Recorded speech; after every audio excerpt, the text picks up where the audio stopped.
Kita mulai sekarang saja ya. Oke, selamat malam semua. Shalom, Bapak, Ibu, Saudara-saudari. Selamat malam juga untuk Pak Calvin Renata. Hari ini materinya bertemakan kedaulatan Allah, dosa, dan kehendak bebas manusia. Ya, kayak seperti minggu-minggu lalu, nanti materinya akan dibawakan selama 90 menit oleh Bapak Calvin Renata, terus nanti 30 menitnya nanti ada sesi tanya-jawab. Tanya-jawabnya boleh open mic, kalau enggak lewat chat yang ada di Zoom itu. Nanti selama pembahasan materi, minta tolong juga semuanya di mute ya. Oke, mari kita berdoa untuk membuka webinar pada malam hari ini. Bapak, terima kasih atas kasih setiamu, anugerahmu sepanjang kehidupan kami. Sebentar kami juga akan mendengarkan materi yang akan dibawakan Bapak Calvin Renata. Kiranya materi ini dapat membuat kami semakin mengenal Tuhan, membuat kami semakin menambah wawasan bagi setiap kami. Berkati juga untuk Pak Calvin yang menyampaikan materi, berkati acara ini dari awal, pertengahan, hingga akhirnya. Dalam nama Tuhan Yesus kami berdoa. Amin. Ya, waktu dan tempat boleh dipersilahkan untuk Bapak Calvin Renata. Halo, apakah sudah dimulai ini? Tadi saya keputus lagi ya, mudah-mudahan hari ini lancar. Sudah Pak, sudah dimulai. Langsung saja. Oke ya. Ya. Baik, selamat malam Bapak Ibu sekalian yang dikasihi Tuhan. Kita bertemu lagi di dalam pembinaan seri ketiga ini ya. Saya akan share screen dulu.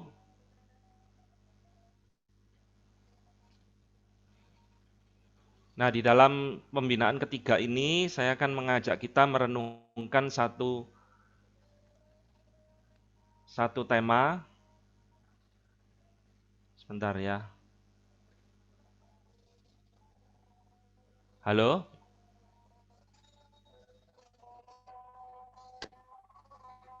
Ya, Pak.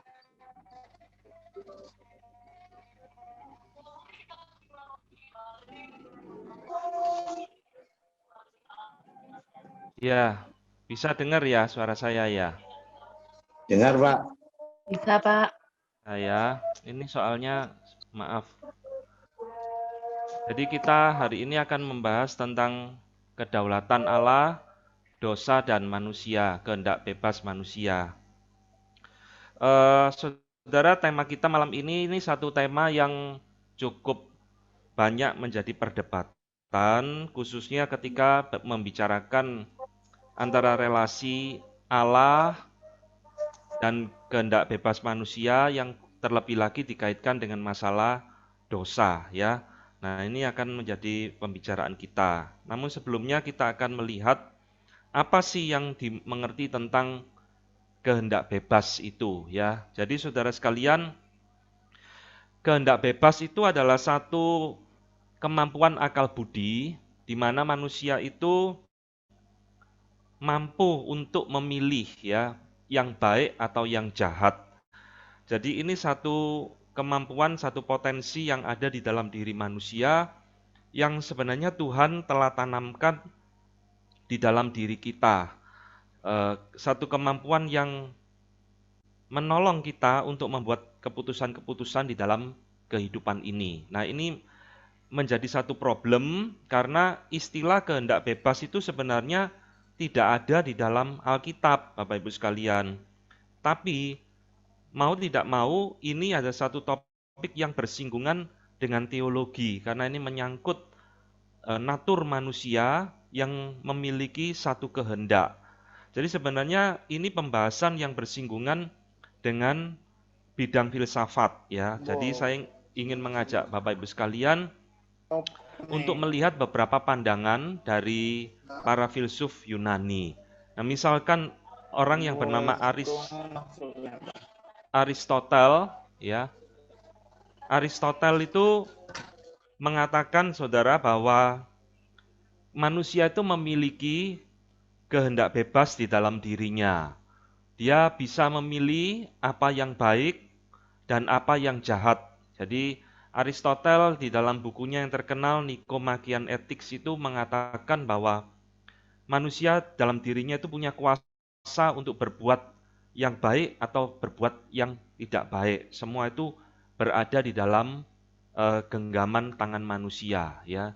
Demikian juga kalau kita melihat di dalam hampir semua pemikiran para filsuf Yunani kuno, semua rata-rata percaya bahwa manusia itu memiliki satu kehendak bebas di dalam dirinya.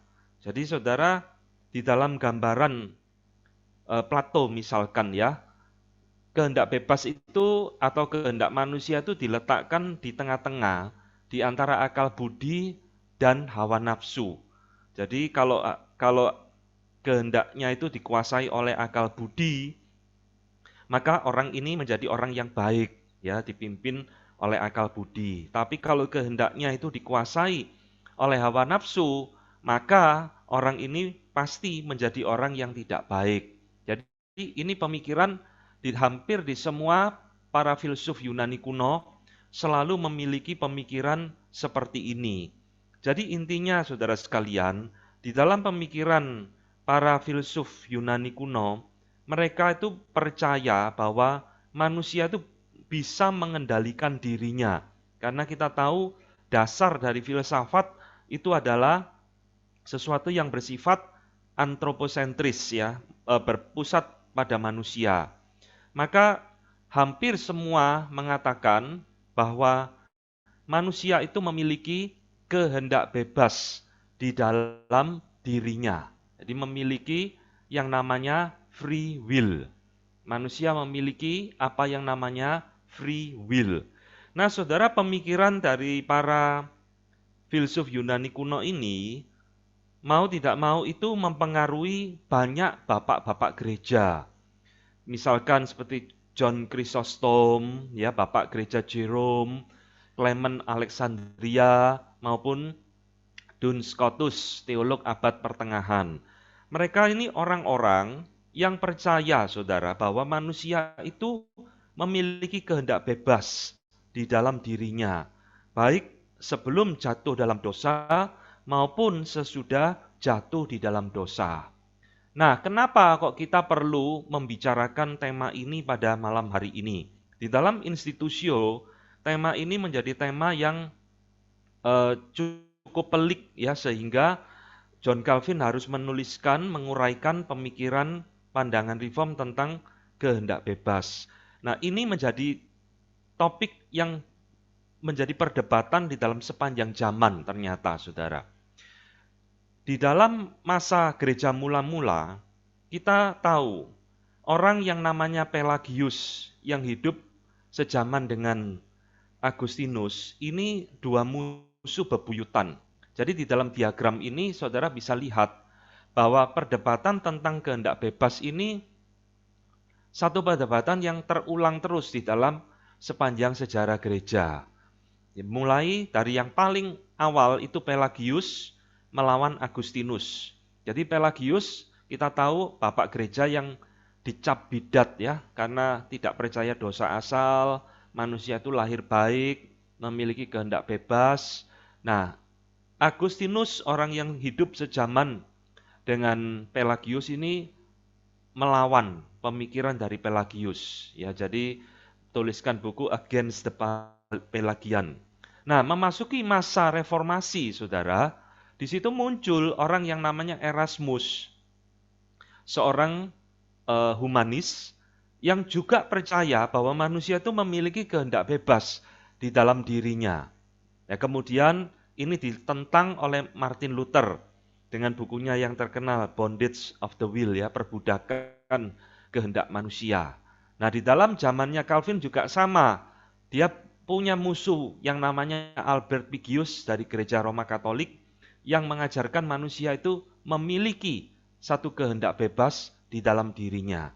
Nah, saudara, dari diagram ini saudara bisa melihat dari garis Agustinus, pemikirannya ini nanti diadopsi oleh bapak-bapak reformator, termasuk oleh John Calvin sendiri. Ini adalah kelompok-kelompok yang menolak kehendak bebas di dalam diri manusia, ya. Nah, sekarang kita akan lihat, Saudara, bagaimana pemikiran Calvin sendiri di dalam institusio, bahwa ternyata dia sangat menentang apa yang namanya kehendak bebas ini, free will.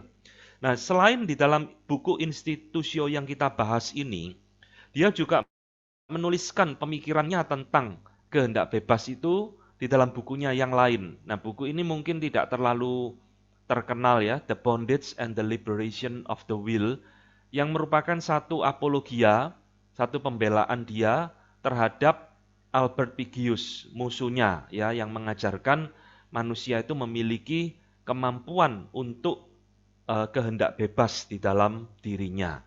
Jadi saudara, ketika kita mempelajari di dalam institusio ini, Calvin terang-terangan mengutip pemikiran daripada Bapak Gereja Agustinus.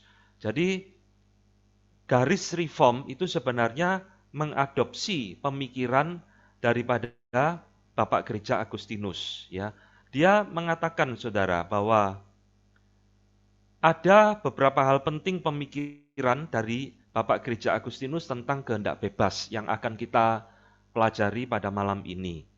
Yang pertama, saudara, Agustinus mengajarkan ya bahwa memang bahwa pada waktu manusia pertama kali diciptakan, manusia itu memiliki di dalam dirinya itu disebut sebagai powers of free will, ya, satu kekuatan kehendak bebas yang begitu besar di dalam dirinya. Tapi, kata Agustinus, kemampuan free will ini itu hilang. Bukan sekedar rusak, saudara. Tapi hilang. Hilang karena apa? Hilang karena manusia berdosa. Jadi saudara, sekali lagi ya, definisi free will, kehendak bebas, itu adalah kemampuan manusia untuk memilih apa yang baik dan apa yang tidak baik.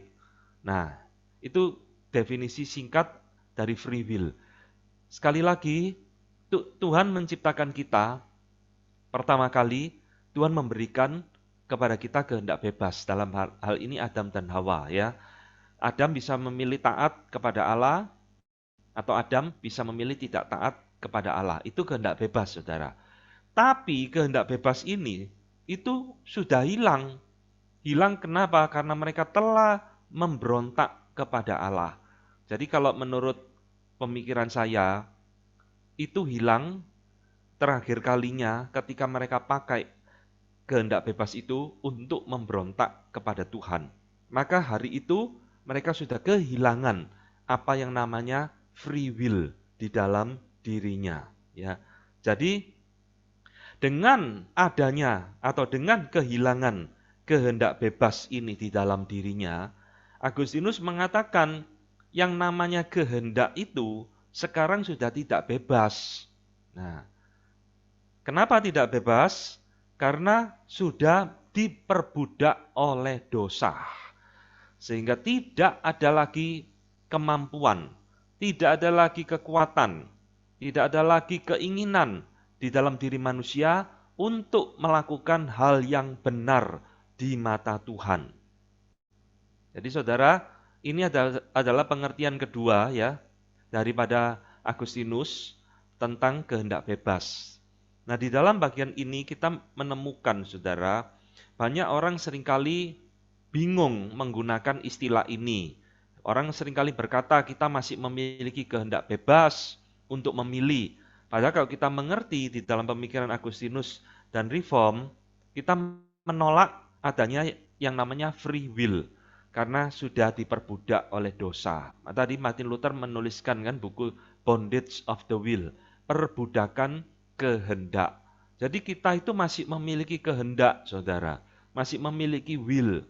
Karena itu sesuatu yang tidak bisa hilang di dalam diri manusia. Tapi will itu sudah tidak free lagi karena sudah diperbudak oleh dosa. Kita ingat Tuhan Yesus ngomong, siapa yang melakukan dosa, dia adalah hamba dosa. Ya, jadi ini pengertian yang kedua dari Agustinus. Yang ketiga, saudara, Agustinus melanjutkan tanpa anugerah Tuhan, tanpa pertolongan dari Roh Kudus, manusia kehendaknya tidak mungkin menjadi bebas atau merdeka.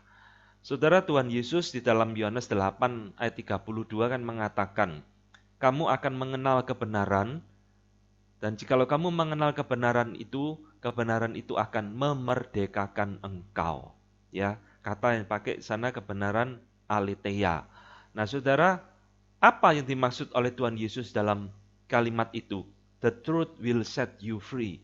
Kebenaran itu akan memerdekakan engkau. Memerdekakan dari apa, saudara? Dari dosa tentunya. Maka ini menjadi satu prinsip bagi Agustinus. Kalau orang itu tidak dilahirbarukan oleh Roh Kudus, tidak ditebus di dalam Yesus Kristus, maka saudara, apa yang dipikirkan, yang dilakukan oleh manusia, itu tidak akan bisa berkenan kepada Tuhan. Karena kehendaknya itu masih terikat oleh dosa. Ya. Jadi saudara sekalian, ini ada satu prinsip yang ditekankan oleh Bapak Gereja Agustinus di dalam hal ini. Jadi kita lihat sekarang, hanya orang yang sudah ditebus oleh Yesus Kristus, orang yang menjadi anak-anak Tuhan, dikatakan itu adalah orang yang kehendaknya dimerdekakan atau kehendaknya itu dipulihkan. Dengan kata lain, kita sekarang ini memiliki apa yang disebut dengan free will. Berarti kita bisa melakukan sesuatu yang menyenangkan Tuhan. Kita bisa memilih apa yang berkenan kepada Tuhan di dalam hidup kita. Ya, jadi kita tidak melulu apa yang kita lakukan itu terus melawan Tuhan atau berdosa di mata Tuhan. Orang percaya bisa melakukan sesuatu yang menyenangkan Tuhan karena free will-nya, kehendaknya itu sudah dipulihkan kembali. Nah, saudara, kalau kita mengerti bagian ini ya, ini ada satu poin yang juga ditekankan di dalam prinsip tulip yang sudah sering kita dengar. Di dalam poin pertama dari tulip total depravity, itu sebenarnya berbicara tentang hal ini, saudara. Bahwa di dalam kejatuhan manusia dalam dosa, yang rusak total itu, manusia sekarang sudah tidak bebas lagi. Manusia mati secara rohani, kehendaknya diperbudak oleh dosa. Nah, ini semua sekarang berbicara tentang keberadaan kehendak bebas yang hilang, berarti kehendak yang sudah tidak bebas lagi. Itu salah satu hal yang ditekankan di dalam prinsip total depravity. Ya, jadi tanpa born again, tanpa kelahiran kembali, kita tidak mungkin akan dipulihkan oleh Tuhan. Nah, maka saudara, ketika kita berbicara diri kita sekarang yang sudah ditebus di dalam Kristus, maka sampai sejauh apa sih kita itu mesti bergantung kepada Roh Kudus? Tadi kan dikatakan tanpa pertolongan Roh Kudus kita itu tidak mungkin bisa memiliki kehendak bebas lagi. Maka Calvin di dalam bagian selanjutnya itu berbicara tentang ketergantungan kita kepada Roh Kudus. Ya, ada 3 hal yang dia sampaikan, saudara. Yang pertama itu adalah kebergantungan kita kepada Roh Kudus itu bersifat total. Jadi kita itu bisa memilih yang baik, yang berkenan. Sebenarnya itu bukan dari kekuatan diri kita. Kita tidak patut bermegah, ya, kita tidak patut sombong karena sebenarnya akal budi kita dan sebagainya itu adalah bergantung total kepada anugerah Tuhan semata-mata. Jadi bukan karena kita sudah ditebus lalu kita menjadi orang hebat, tidak. Tapi kita membutuhkan anugerah Tuhan setiap saat menopang akan kehendak bebas kita. Ya, ini jadi poin pertama yang ditekankan oleh Agustinus, yaitu kebergantungan yang bersifat total. Yang kedua, saudara sekalian, kebergantungan kita kepada karya Roh Kudus itu bukan hanya bersifat total, tetapi itu juga bersifat selamanya, ya. Bersifat selamanya, bukan sementara. Ini yang ditekankan oleh Calvin di dalam bukunya. Jadi, sampai kapan kita bergantung kepada Roh Kudus itu? Ya, terus sampai kita bertemu dengan Tuhan, dengan sampai di dalam kekekalan selama-lamanya.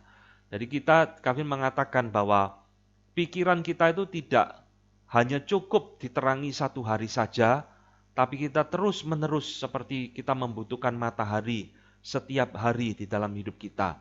Kita membutuhkan karya Roh Kudus selama-lamanya di dalam diri kita, ya. Jadi saudara, ini pemikiran Calvin ya tentang kehendak bebas, bahwa di dalam pandangannya setelah manusia jatuh di dalam dosa, manusia itu tidak lagi memiliki kehendak bebas atau biasa yang kita kenal dengan istilah free will, ya. Jadi kita hari ini mengerti, jangan sampai kita keliru lagi di dalam mengajar atau di dalam memimpin renungan dan sebagainya. Kita mengatakan bahwa manusia di dalam dosa masih memiliki kehendak bebas. Enggak, saudara. Kehendak kita tidak bebas, kehendak kita itu diperbudak oleh dosa, kecuali kita sudah ditebus di dalam Kristus. Maka dia mengatakan di dalam bukunya ya, dia lebih suka menghindari kata ini, free will ini. Dia lebih baik tidak memakai istilah free will ini.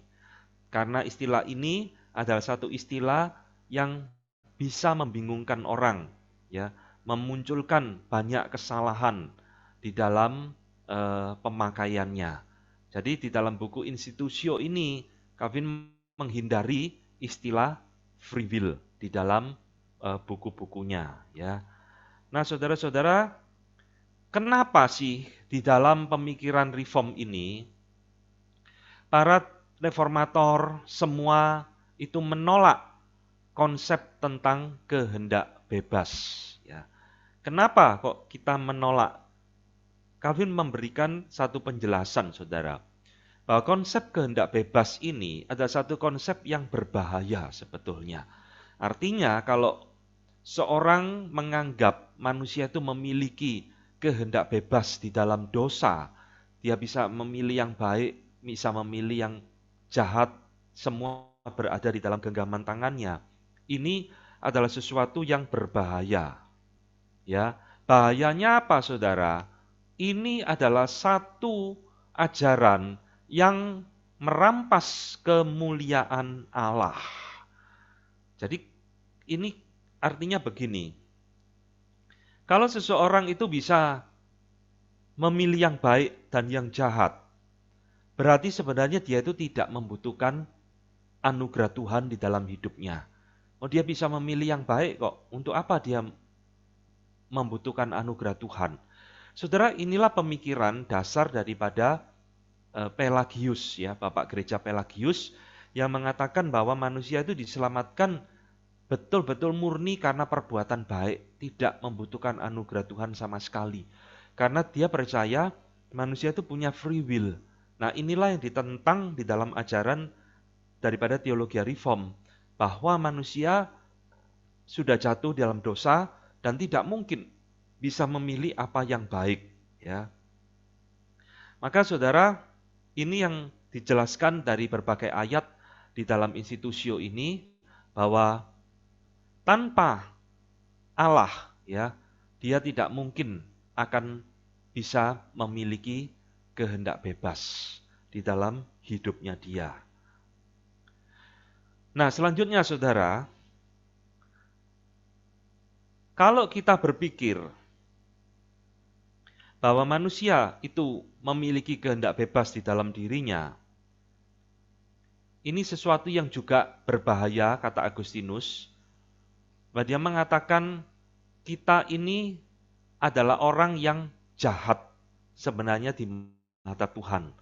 Tanpa anugerah Tuhan, kita tidak mungkin bisa berkenan, hidup memuliakan Tuhan, hidup menyenangkan Tuhan, ya. Maka kesimpulannya saudara, doktrin tentang free will ini adalah menjadikan manusia itu tidak membutuhkan anugerah Tuhan. Inilah inti penolakan di dalam ajaran reform tentang kehendak bebas manusia. Kalau manusia memiliki kehendak bebas, berarti sebenarnya dia tidak membutuhkan anugerah Allah, karena dia bisa memilih Allah di dalam hidupnya, ya. Nah, saudara, di dalam institusio ini ada satu hal menarik yang Calvin jelaskan, ya. Saya berikan di dalam bentuk satu diagram tentang dampak daripada dosa terhadap kehendak bebas manusia. Ketika kita berbicara bahwa manusia itu telah kehilangan satu kehendak bebas, sebenarnya yang ingin ditekankan itu kehendak bebas yang hilang itu di dalam hal seperti apa. Nah, dia di dalam bukunya membedakan dua macam dampak dosa, saudara. Yang pertama, dia sebut sebagai ada dampak dosa yang bersifat earthly things, hal-hal yang bersifat kesementaraan, atau hal-hal yang ada di dalam dunia ini. Nah, di dalam bagian ini, saudara, kehendak kita itu masih boleh dikatakan berfungsi, ya. Kehendak kita, akal budi kita itu masih bisa berfungsi dengan baik. Saudara masih bisa memilih apa yang ada di dalam urusan-urusan yang bersifat duniawi ini dengan akal budi saudara, dengan kehendak saudara. Saudara masih bisa memilih mau bekerja di mana, mau memilih sekolah yang baik di mana. Saudara masih bisa membedakan hal-hal yang bersifat moral, ya, mencuri itu salah, berdosa dan sebagainya. Ini masih bisa berfungsi dengan baik. Artinya manusia masih bisa menjalankan. Tetapi dampak dosa di dalam arti yang kedua, saudara, yaitu heavenly things, hal-hal yang bersifat surgawi. Calvin menegaskan di dalam bagian ini, akal budi kita, kehendak kita itu sudah tidak berfungsi lagi. Ya. Jadi kehendak bebas yang hilang, yang rusak, itu lebih ditekankan kepada bagian yang kedua, heavenly things. Apa sih maksudnya, saudara? Hal-hal yang heavenly things, akal budi manusia itu tidak berfungsi. Artinya manusia tidak bisa lagi mencari Allah yang benar. Manusia tidak bisa lagi hidup di dalam tuntutan daripada hukum-hukum Allah yang benar. Manusia tidak mungkin lagi bisa mengerjakan kehendak Tuhan di dalam hidupnya. Ya, inilah yang Calvin katakan di dalam bukunya. Jadi ada hal-hal duniawi, ya ini masih bisa berjalan dengan baik.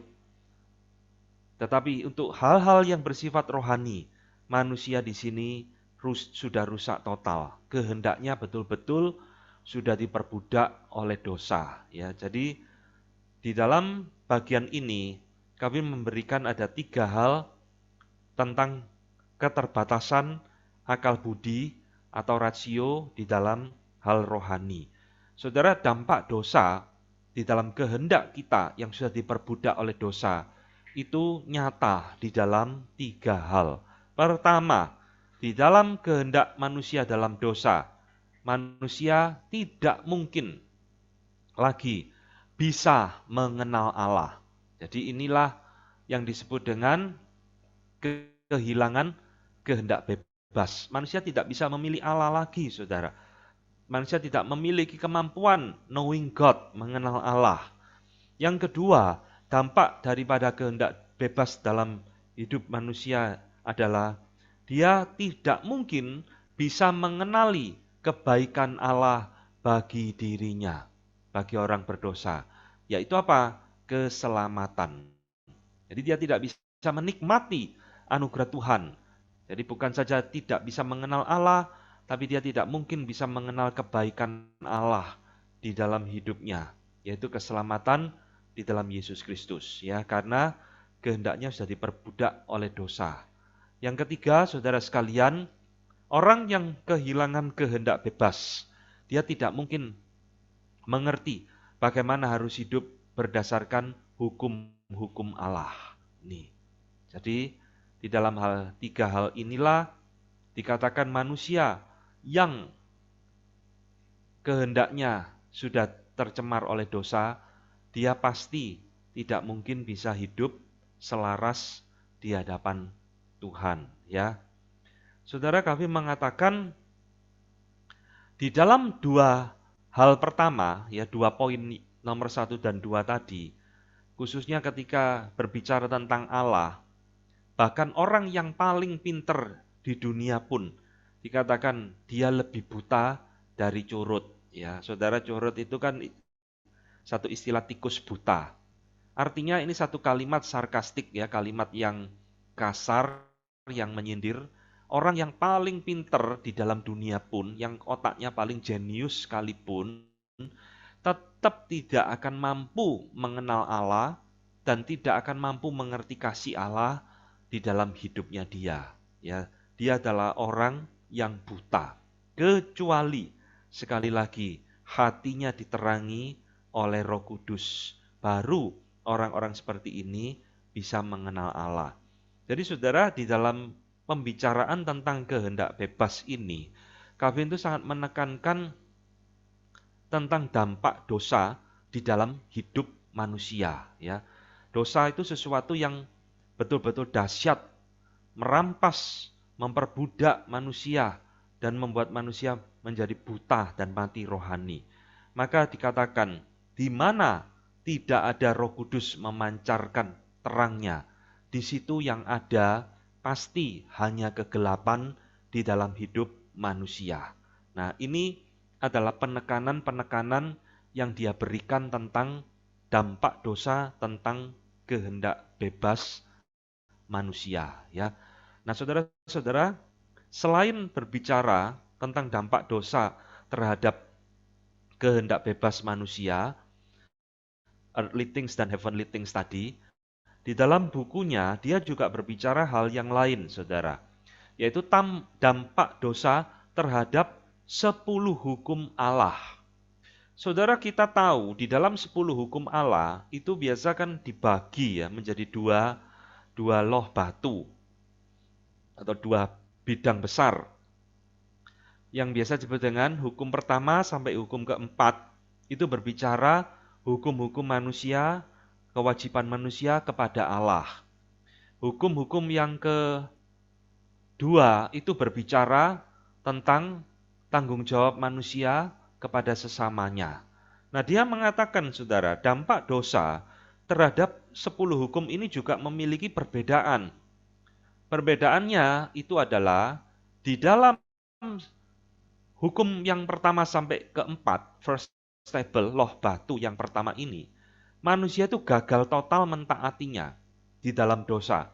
Manusia tidak mungkin tidak menyembah berhala, kan? Pasti menyembah berhala. Tidak mungkin menguduskan hari Sabat dan sebagainya. Tetapi dia mengatakan, saudara, di dalam hukum yang kelima sampai 10, di dalam relasi sesama manusia, di situ manusia masih mampu mentaati hukum Allah, sekalipun dia adalah orang yang berdosa. Artinya tidak semua orang berdosa itu kan terus mencuri, atau berzina, atau berbohong, dan sebagainya. Kan enggak, saudara. Kita bisa melihat mereka hidupnya baik-baik, ya mungkin seumur hidup tidak pernah membunuh orang, tidak pernah juga ambil duit orang, dan sebagainya. Bisa terjadi. Nah, pertanyaannya, saudara, kok bisa seperti ini ya? Padahal kan kita katakan, orang-orang ini adalah orang yang jatuh dalam dosa, disebut dengan total depravity, rusak di dalam dosa, kehilangan kehendak bebasnya. Mengapa di dalam hukum yang kelima sampai 10 ini masih dikatakan manusia itu memiliki kebaikan di dalam dirinya? Nah, Calvin menjelaskan di dalam bukunya itu, ya, meskipun dia tidak memakai satu istilah common grace, tetapi dia mengatakan di dalam hukum yang kedua atau second table ini, itu masih ada yang namanya common grace. Ya, masih ada yang namanya anugerah umum Allah.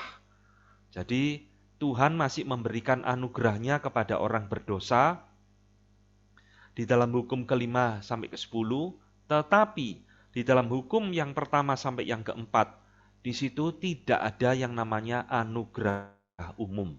Sehingga manusia tidak mungkin lagi bisa mencari Tuhan, tidak mungkin lagi bisa menyenangkan Tuhan. Tetapi dia masih bisa hidup seolah-olah mentaati hukum ke-5 sampai yang ke-10. Ya, jadi saudara, ini yang disebut dengan anugerah umum di dalam hidup manusia. Nah, sampai di dalam poin ini, saudara, ini Calvin berbicara tentang dampak dosa terhadap kehendak bebas manusia, ya. Jadi saya akan review sedikit supaya saudara tidak kehilangan arah. Di dalam keberdosaan manusia, kehendak bebas itu sudah hilang. Artinya kehendak itu diperbudak oleh dosa, tidak lagi bebas. Sehingga manusia dikatakan apa yang dilakukan itu selalu berdosa di mata Tuhan, kecuali dia dipulihkan di dalam kelahiran baru. Maka ini menimbulkan satu perdebatan yang baru, menimbulkan satu permasalahan dan pertanyaan yang baru. Kalau begitu, saudara, manusia tidak memiliki kehendak bebas, manusia diperbudak oleh dosa, jadi manusia adalah semacam robot di mata Tuhan. Apakah seperti itu? Ya.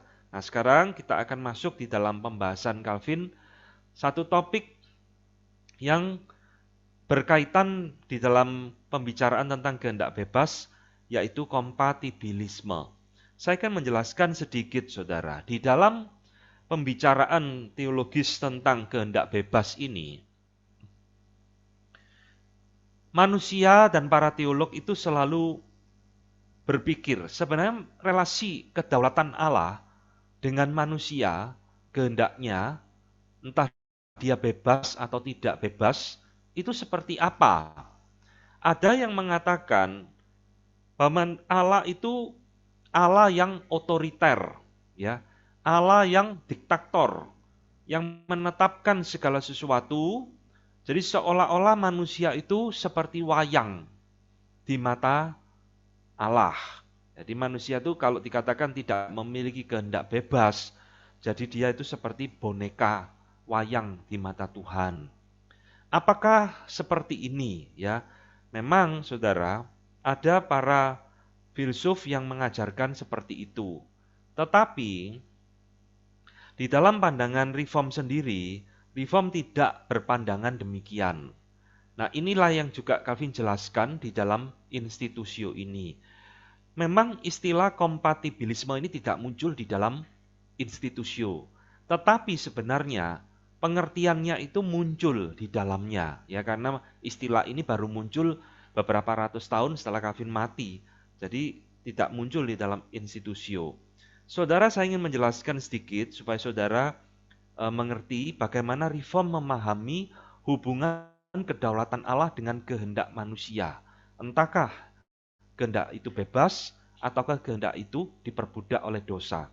Saudara, kompatibilisme itu satu ajaran yang mengatakan bahwa antara kedaulatan Allah yang menetapkan segala sesuatu terjadi di dalam alam semesta ini dengan kehendak manusia, entah itu kehendak bebas atau kehendak yang diperbudak dosa, kedua-duanya ini tidak bertentangan.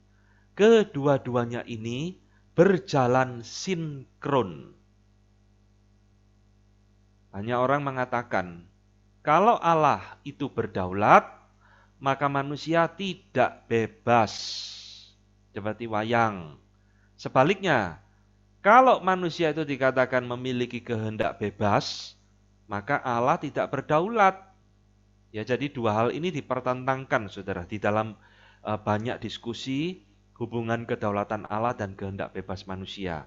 Tetapi hari ini saya ingin menjelaskan di awal ini bahwa pandangan Reform itu bukan mempertentangkan antara kedaulatan Allah dan kehendak manusia, tetapi mengharmoniskannya yang disebut dengan kompatibilisme. Dari kata kompatibel ya, sepadan, sejajar. Nah, sekarang kita akan lebih menggali bagaimana Calvin menjabarkan kok bisa Allah yang berdaulat menetapkan segala sesuatu itu sinkron dengan kehendak manusia. Artinya Allah tidak pernah menjadikan manusia itu robot. Nah, saudara, kita mulai. Di dalam pandangan Calvin tentang kedaulatan Allah, Calvin percaya Allah itu Allah yang betul-betul 100% Allah yang berdaulat. Semua hal yang terjadi di dalam seluruh alam semesta ini, saudara, termasuk itu kejahatan, di dalam kedaulatan, di dalam penetapan Allah. Saya harus berhenti sampai di sini dulu. Mungkin ini kalimat yang saudara jarang dengar atau baru hari ini mendengar. Allah adalah Allah yang berdaulat, yang menetapkan, ya, determine. Maka muncul istilah determinisme, penetapan Allah. Itu mencakup, saudara jangan pikir cuma hal-hal yang baik-baik tok. Allah memilih manusia untuk diselamatkan, lalu Allah mengutus Yesus menjadi juru selamat, seolah-olah hal-hal yang baik-baik tok yang Allah tetapkan. Lalu hal-hal yang kejahatan, keberadaan dosa, dan sebagainya, itu di luar penetapan Allah. Enggak, saudara. Di dalam Institutio, Calvin dengan eksplisit jelas mengatakan, semua hal yang terjadi, entah itu hal yang baik, hal yang buruk, termasuk dosa dan kejahatan, itu berada di dalam ketetapan Allah, kehendak Allah. Artinya, tidak ada hal yang terjadi yang Tuhan tidak tetapkan, Tuhan tidak kehendaki, ya. Jadi, tidak ada satupun yang terjadi di luar kontrol kedaulatan Allah, termasuk kehendak manusia. Nah, karena sesuai dengan konteks pembicaraan kita ya, maka pembicaraan kita akan difokuskan bukan kepada Allah mengatur alam semesta, tapi kita fokuskan kepada relasi kedaulatan Allah dengan kehendak manusia. Saudara-saudara, Amsal kan mengatakan Allah itu menggerakkan hati raja seperti aliran air, dia mau gerakkan kemana, itu terserah Tuhan, ya. Nah, di dalam bagian inilah, saudara, Calvin mengingatkan kepada kita akan determinisme Allah, penetapan Allah.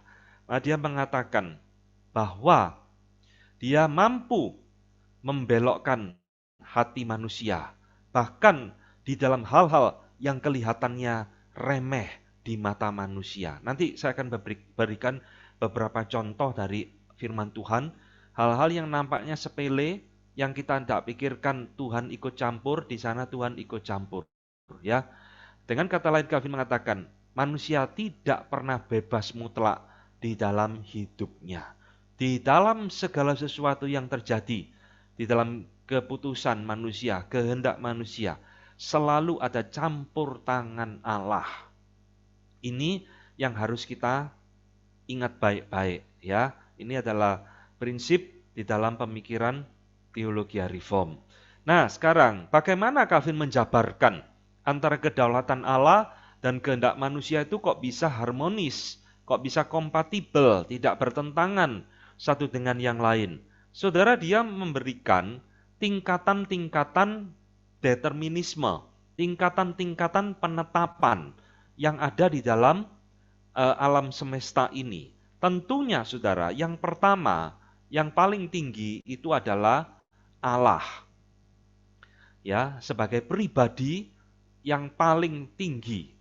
Kedua, dia sebut ada pribadi lain loh di dalam alam semesta ini yang memiliki kehendak, yaitu iblis. Barulah itu kita manusia, ya.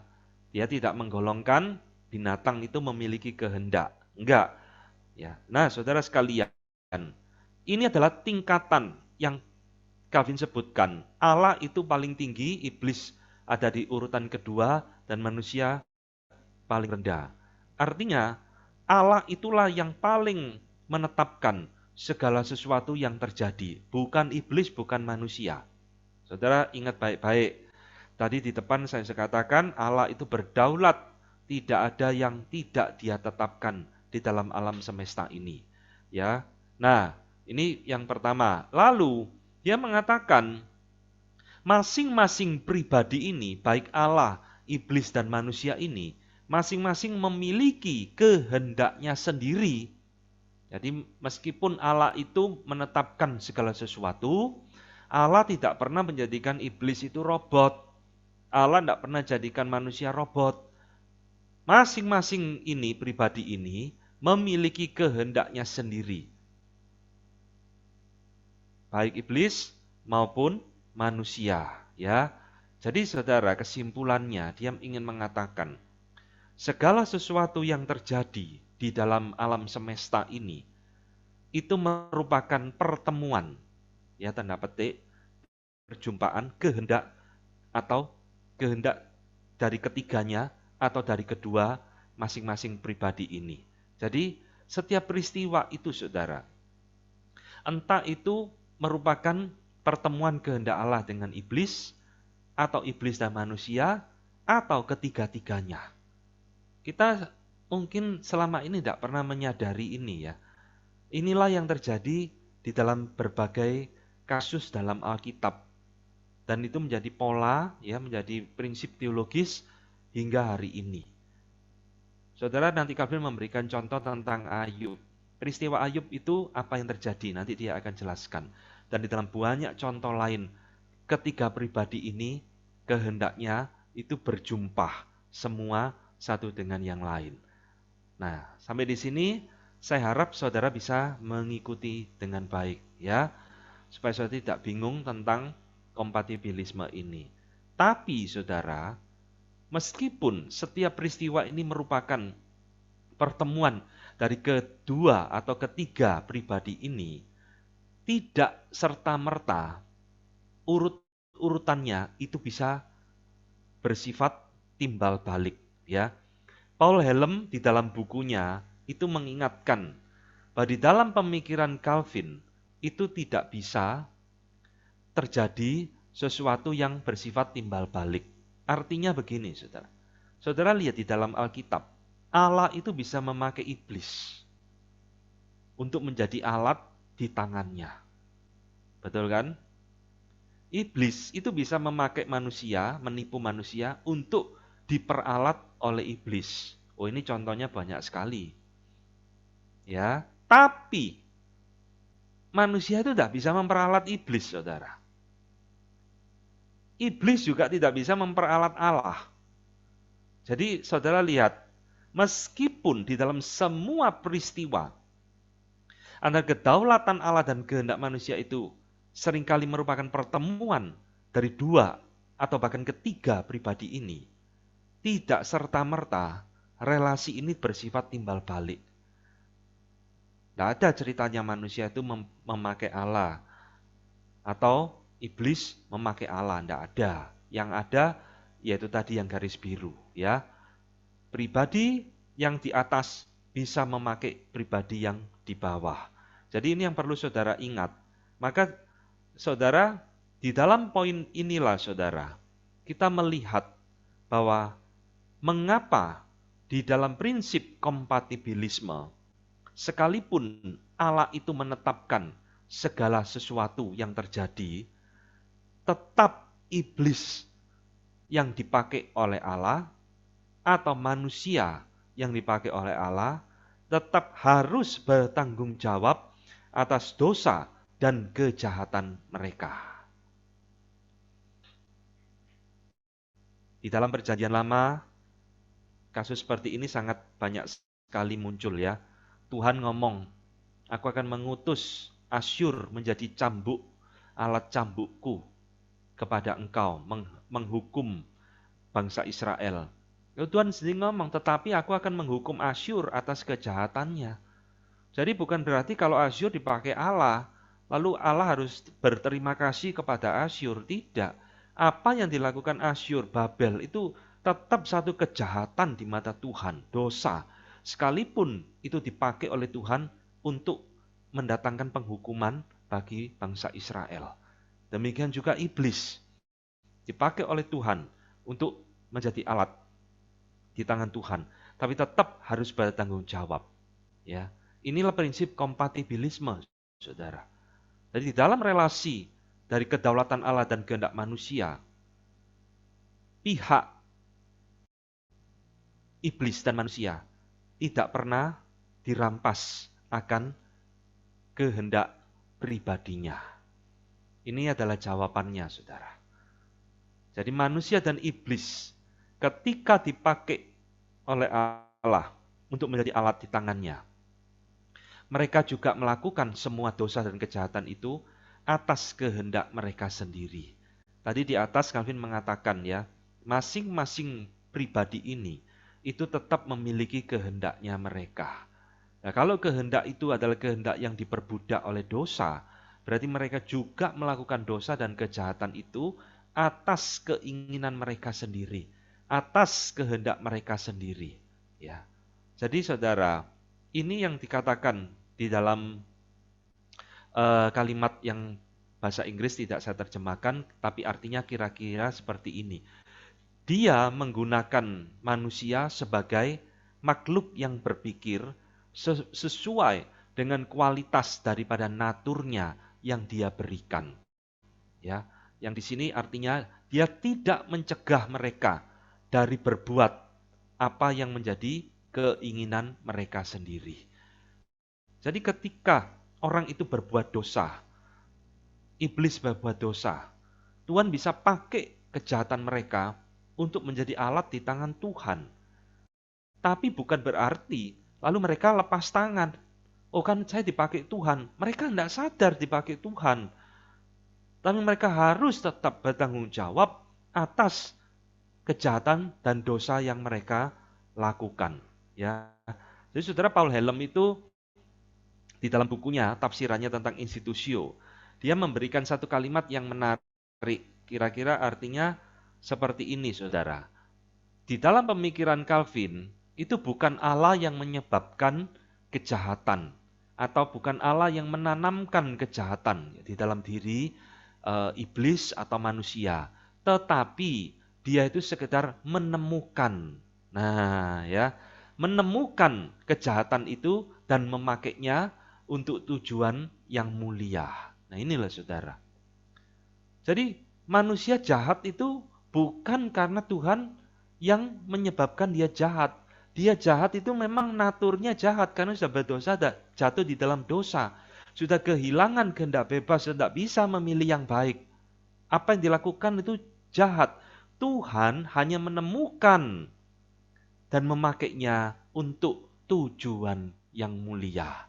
Nah, saudara, inilah esensi daripada pemikiran kompatibilisme, ya. Jadi intisari daripada kompatibilisme itu adalah penggabungan, harmonisasi, meskipun segala sesuatu itu terjadi di dalam kedaulatan Allah, termasuk dosa dan kejahatan, ya. Namun, saudara harus ingat bahwa pelaku dosa atau pelaku kejahatan itu bukan Allah, melainkan manusia atau iblis. Dan itulah sebabnya mereka harus tetap bertanggung jawab atas perbuatan mereka. Ya, nah saudara-saudara, inilah poin pertama tentang penjelasan Calvin. Mengapakah manusia, iblis, harus tetap bertanggung jawab atas kejahatan yang dilakukan? Karena mereka berbuat atas kehendaknya sendiri. Yang kedua, dia mengatakan, kenapa kok manusia harus bertanggung jawab? Nah, di dalam pertemuan ketiga kehendak ini, Allah, iblis, dan manusia, saudara, di situ ada tiga motivasi atau dua motivasi yang berbeda. Saudara, motivasi Tuhan itu tidak pernah jahat. Ketika Tuhan mengizinkan satu penderitaan, satu kesulitan datang di dalam hidup manusia, motivasinya selalu baik. Tuhan mengizinkan Yusuf mengalami penderitaan yang demikian hebat, tujuannya itu baik, motivasinya baik. Tapi kalau iblis dan manusia berdosa itu merencanakan sesuatu, motivasinya itu pasti sesuatu yang jahat, saudara. Nah, ini uniknya ya. Di dalam kompatibilisme, ketiga-tiga motivasi ini atau kedua motivasi ini itu bisa bertemu di dalam satu peristiwa yang sama. Tapi dengan motivasi dan tujuan yang berbeda. Nah, Calvin pernah tulis satu buku, A Defense of the Secret Providence of God, ya, satu pembelaan tentang rahasia providensi Allah. Nah, saudara, buku ini ditulis untuk melawan bidat yang namanya Sebastian Castellio.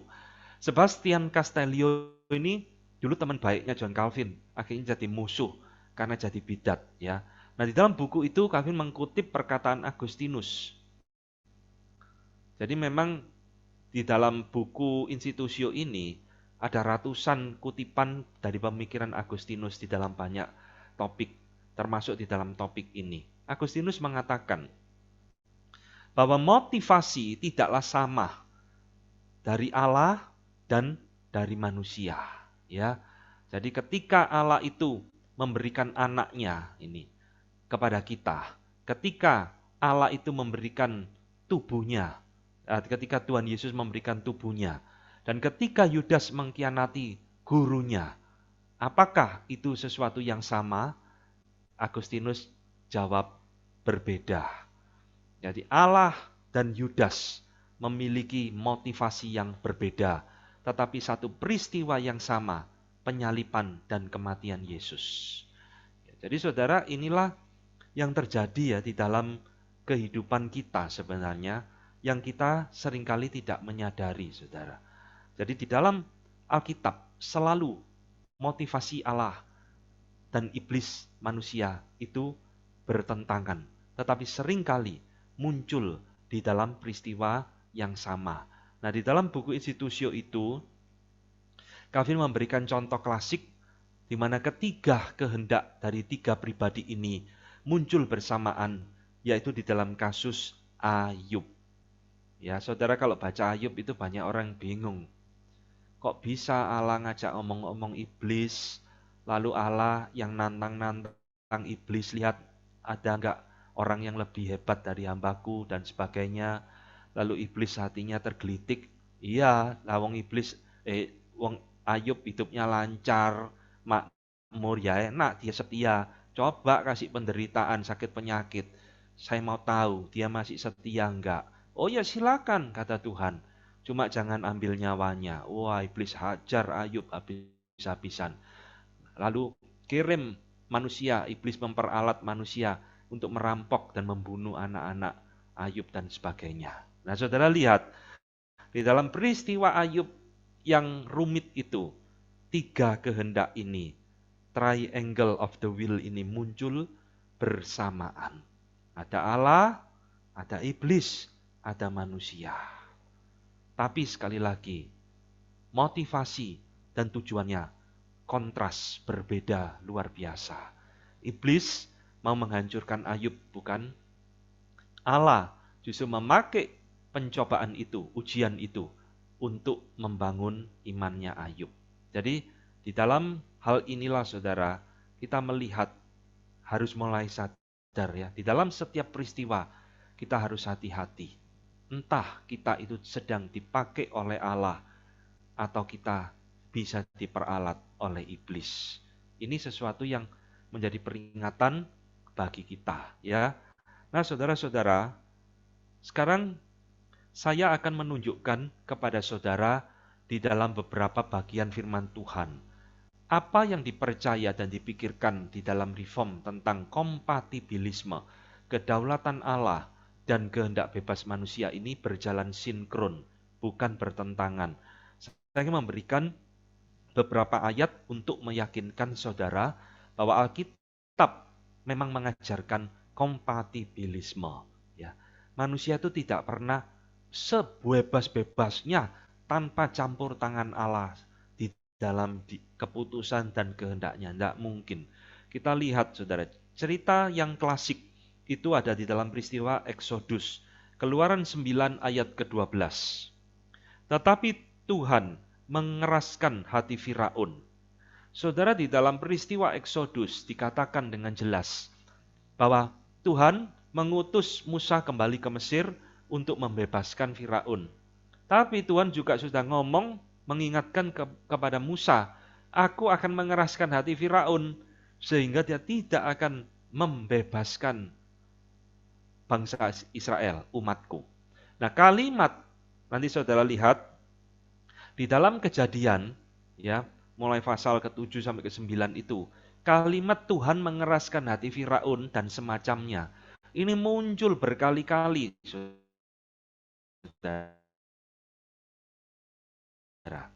Setiap kali ada tula sampai hukum itu, ya, sebelum tula ke-10 itu Tuhan mengeraskan hati Firaun terus muncul berkali-kali.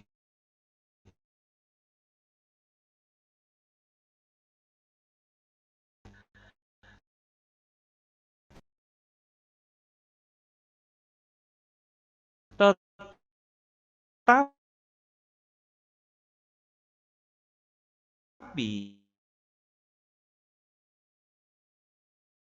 pada saat kedaulatan Yerobeam yang menjadi raja, lalu mau meminta pendapat apakah pajaknya mau dinaikkan atau diturunkan dan sebagainya. Saudara, yang menarik di dalam ayat ke-15 dikatakan raja tidak mendengarkan permintaan rakyat. Jadi rakyat mau meminta supaya dibebaskan atau diringankan bebannya, malah justru raja itu mendengarkan orang muda yang sebaya dengan dia, orang yang tidak berpengalaman. Bisik-bisik kepada raja, ya, bahwa ini, kelingkingku lebih besar dari pinggang ayahku, maka aku akan memberikan pajak yang lebih berat kepada engkau. Kelihatannya biasa, ya saudara. Dikatakan sebab hal itu merupakan perubahan yang disebabkan Tuhan. Untuk apa, saudara? Supaya Tuhan menepati firman yang diucapkannya dengan perantaraan Ahio kepada Yerobeam dan seterusnya. Jadi di balik keputusan yang bodoh ini, saudara, di situ ada campur tangan Allah, kedaulatan Allah, Tuhan mau mengerjakan dan menggenapkan satu rencana kepada Yerobeam. Jadi Yerobeam tidak mendengar nasihat yang baik, justru mendengar nasihat yang tidak baik. Lalu kita mengatakan, ya kalau gitu tidak setanggung jawab dia. Tidak. Nah, dia memang orang yang jahat. Ingat Paul Helm tadi mengatakan, Tuhan hanya menemukan, Tuhan hanya memakai apa yang sudah ada pada diri orang tersebut. Ya.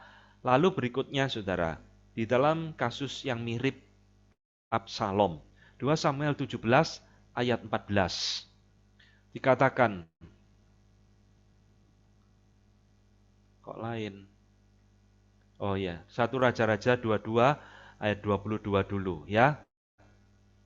Saudara, dikatakan, Tuhan telah menaruh roh dusta ke dalam semua mulut nabimu ini, sebab telah menetapkan untuk menimpahkan malapetaka kepadamu. Ya. Jadi saudara, ayat ini ayat yang membingungkan orang. Loh, kok Tuhan menaruh roh dusta, maksudnya apa?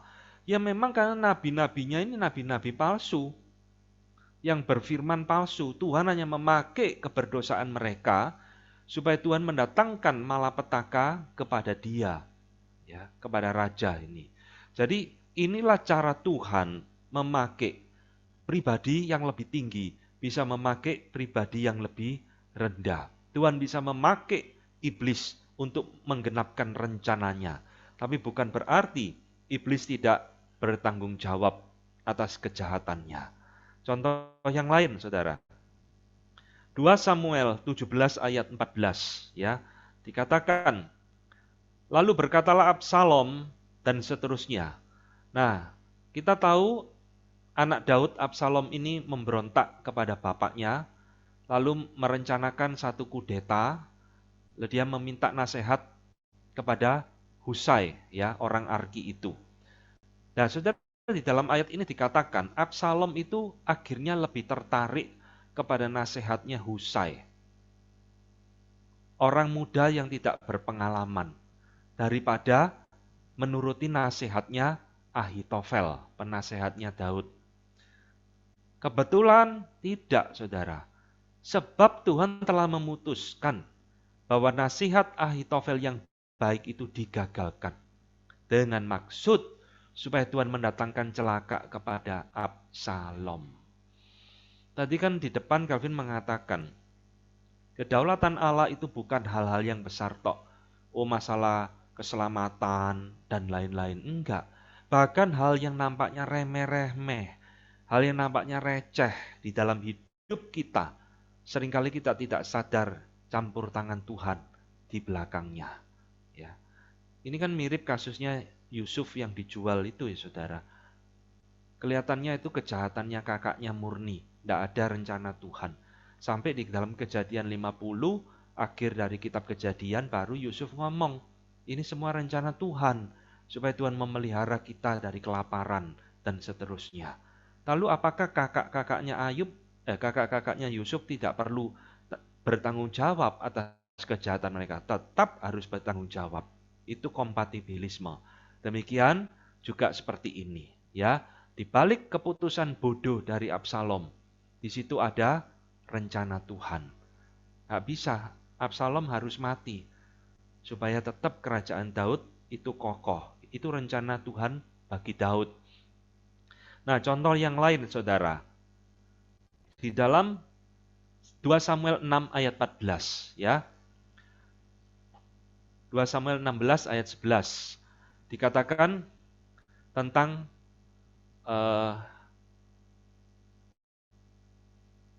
Abisai, ya.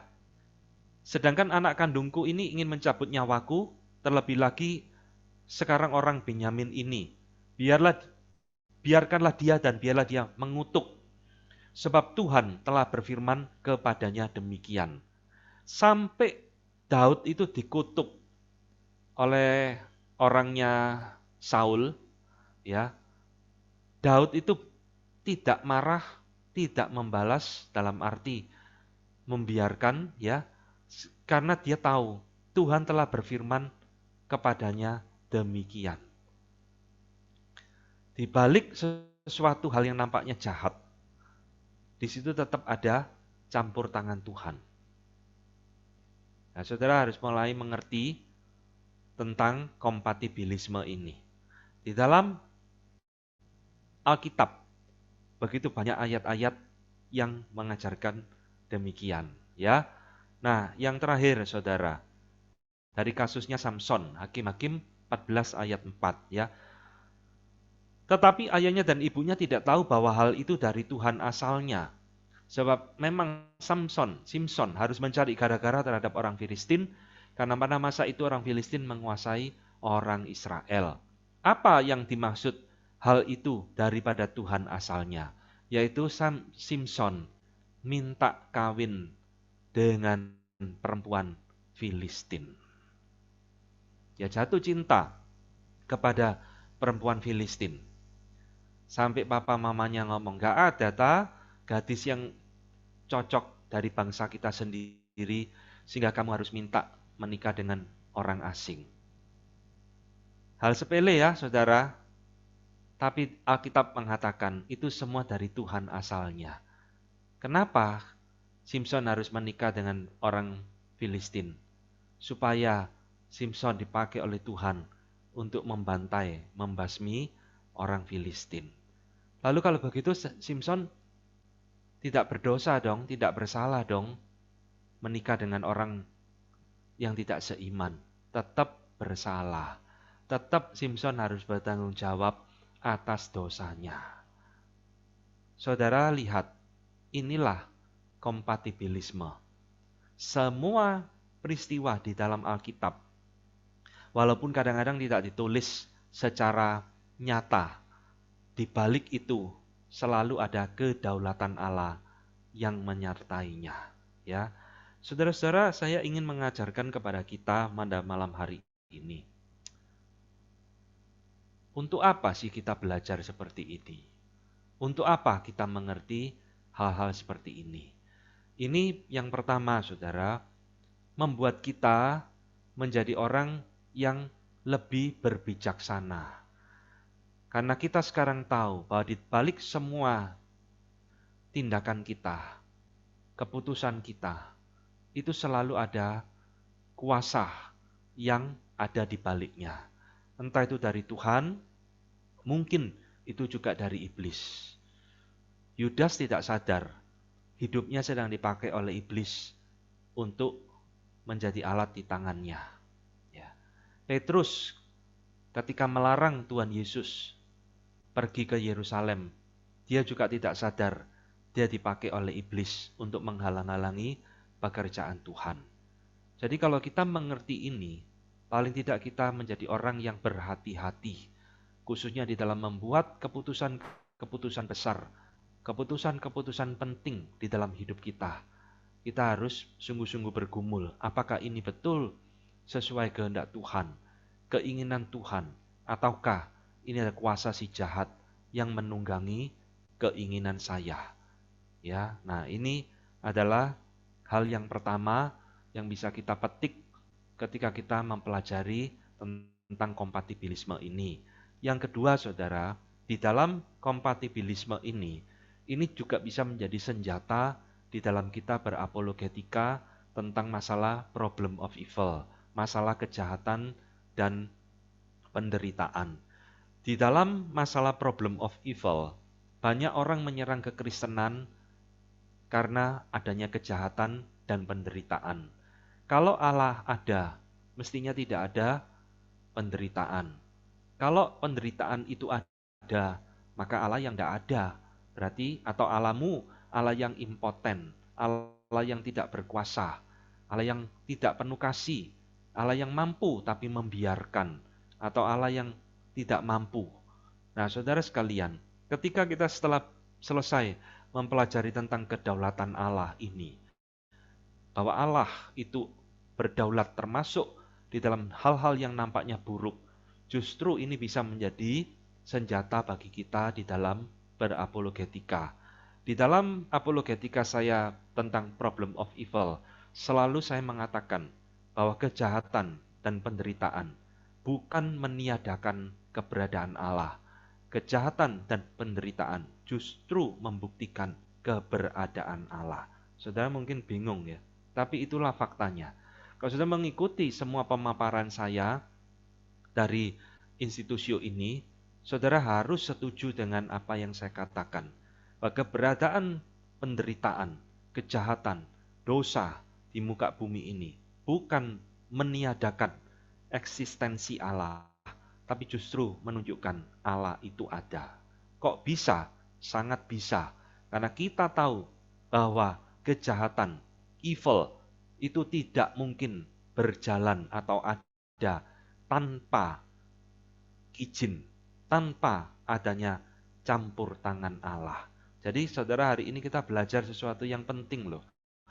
Bahwa hari ini kita mengerti bahwa semua yang terjadi ini justru membuktikan Allah itu ada. Bukan kejahatan itu nyelonong sendiri, terjadi tiba-tiba, tanpa Allah berdaulat, tanpa Allah campur tangan. Tadi kita melihat bahwa hal-hal yang nampaknya receh sekalipun, di situ ada campur tangan Allah di baliknya. Ya, jadi saudara ingat baik-baik, ateisme yang mengatakan penderitaan, kejahatan, dan dosa menunjukkan Allah tidak ada, itu sebenarnya sesuatu yang sangat keliru sekali. Karena justru Alkitab mengatakan sebaliknya. Semuanya terjadi karena Allah itu ada mengizinkan terjadi. Nah, saya malam ini sampai di sini, saudara. Nah, saya akan mengembalikan forum ini ke moderator dan kita akan masuk di dalam tanya jawab. Oke, terima kasih untuk Pak Calvin Renata atas materinya pada malam hari ini. Ya, Apakah sama-sama. Bapak, Ibu, Saudara-saudari ada pertanyaan yang mau ditanyakan kepada Pak Calvin? Boleh dibuka mic-nya atau enggak lewat chat. Saya persilahkan.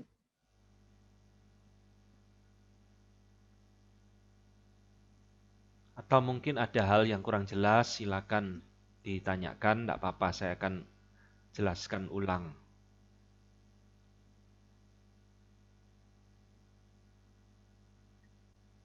Banyak, Pak. Halo? Iya, silakan. Ya, kalau begitu pandemi yang ada sekarang ini pasti campur tangan Tuhan ya, Pak ya. Pasti, pasti. Nah, tolong dijelaskan apa tujuannya. Ya, kalau tujuan pastinya, pasti saya tidak tahu ya. Karena saya bukan seperti hamba-hamba Tuhan karismatik yang Tuhan berfirman kepada saya, bla bla bla, enggak. Tetapi seperti yang kita pelajari hari ini, tidak ada hal yang terjadi, sekalipun itu hal yang buruk, di luar penetapan dan kehendak Allah, ya, termasuk apa yang sedang kita alami hari ini. Nah, saudara, apa yang Tuhan inginkan dengan semua terjadi ini? Mestinya banyak hal ya. Nah, salah satunya adalah dengan adanya pandemi ini, memang satu pihak gereja terbatas di dalam ibadah, tetapi di pihak yang lain sekarang kita dengan adanya Zoom dan internet ini, pekerjaan Tuhan bisa lebih menjangkau bahkan seluruh dunia.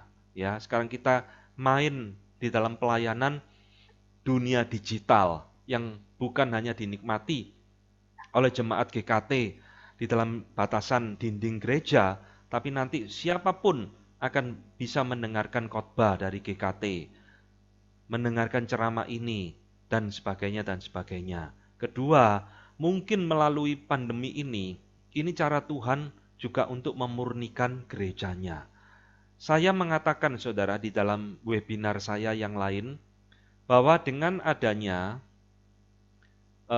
pandemi ini, dengan semua sekarang itu bermain di dalam dunia digital, YouTube, Tuhan itu sedang membawa kita kembali kepada zaman hakim-hakim. Yaitu, ya, saudara, zaman hakim-hakim itu adalah zaman di mana orang merasa tidak ada yang benar, tidak ada yang salah, semua bisa ngomong dan berbuat semau hatinya sendiri. Saudara lihat, inilah yang terjadi di dalam zaman kita sekarang dengan pandemi ini, saudara. Kalau saudara suka searching di internet ya, berapa banyak itu khotbah-khotbah yang tidak karu-karuan, debat-debat oleh hamba Tuhan yang tidak percaya Tritunggal dan sebagainya, tiba-tiba muncul menjadi bintang film di YouTube, mengadakan seminar ini dan sebagainya. Nah, bagi saya itu adalah masuk di dalam masa hakim-hakim, sekaligus itu adalah menelanjangi kebodohannya sendiri. Jadi saya harap ya, jemaat GKT dimanapun berada yang mendengarkan atau yang menonton ini, saudara harus sekarang menjadi orang Kristen yang cerdas rohani. Inilah sekarang mengapa kita perlu sungguh-sungguh belajar teologi yang benar. Karena sekarang teologi itu di YouTube seperti supermarket. Saudara bisa mendengar khotbah macam-macam, yang baik, yang buruk, yang sesat, semua muncul di YouTube. Kalau kita tidak memiliki teologi yang benar, yang kuat untuk memilah, kita berada di dalam bahaya yang besar sekali. Nah, paling tidak itulah yang mungkin Tuhan sedang kerjakan di dalam masa pandemi ini. Ya. Baik, Pak. Terima kasih. Ini ada yang tanya, Pak, bagaimana cara membedakan antara kuasa Tuhan atau kuasa iblis? Sedang nabi saja ada kalanya juga salah. Bagaimana membedakan kuasa Tuhan dan kuasa iblis? Begitu ya, Stefani ya? Ya, sedang nabi saja ada kalanya juga salah. Iya, Nah, itulah saudara pentingnya ya. Pertama, kita harus belajar firman Tuhan dengan sungguh-sungguh. Karena dengan belajar firman Tuhan dengan sungguh-sungguh, kita itu dilatih kepekaan kita untuk membedakan mana yang baik dan mana yang benar. Nah, saudara memang ya, Paulus ngomong, berhati-hatilah sebab iblis pun bisa menyamar jadi malaikat terang. Nah, saya harus ingat ayat itu. Iblis ini memang makhluk yang licik sekaligus pinter di atas manusia. Dan dia bisa menipu motivasi kita, ya menipu hati nurani kita dan sebagainya, seolah-olah kita itu melakukan hal yang benar, seolah-olah kita melakukan kehendak Tuhan, padahal kita sedang diperalat oleh Dia. Tadi saya berikan contoh yang klasik di dalam Alkitab, itu ya Petrus. Kalau dilihat dari kacamata manusia, loh Petrus ini kan maksudnya baik supaya Yesus tidak mati kan, maka dia melarang Tuhan Yesus pergi ke Yerusalem. Tapi Tuhan Yesus tahu, enyalah kamu iblis, ya, kamu batu sandungan bagiku. Nah, Tuhan Yesus tahu Petrus sedang diperalat oleh iblis. Maka saudara, kita memang harus, tadi saya katakan berhati-hati di dalam membuat keputusan-keputusan yang penting, khususnya di dalam pelayanan-pelayanan kita. Keputusan-keputusan gereja harus betul-betul digumulkan, didoakan. Apakah ini memang betul akan membawa kemuliaan bagi Tuhan, ataukah misalkan ini justru akan memecah belah gereja, ataukah ini hanya keinginanku pribadi, ambisiku pribadi, dan sebagainya. Jadi hati-hati saudara, saya selalu mengingatkan kepada kita, termasuk kita hamba Tuhan sendiri. Kita tidak luput dari tipuan iblis dipakai untuk merusak pekerjaan Tuhan melalui banyak hal. Ya, jadi kita memang harus berhati-hati, harus memiliki satu relasi yang dekat dengan Tuhan, karena itu akan memimpin kita kepada kepekaan mengerti kehendak Tuhan. Seperti itu, Stefani. Oke. Ini di chat saya ada pertanyaan, apakah saya jawab dulu aja ya? Ya, boleh. Ya, dari Deviana. Pak Calvin mau tanya, manusia jatuh dalam dosa juga adalah ketetapan Allah ya. Dan di sisi lain manusia harus bertanggung jawab atas perbuatannya ya. Mohon penjelasannya. Betul ya. Jadi saudara, tidak ada hal yang terjadi di dalam dunia ini yang kebetulan. Semua di dalam penetapan dan kedaulatan Allah, termasuk kejatuhan manusia di dalam dosa.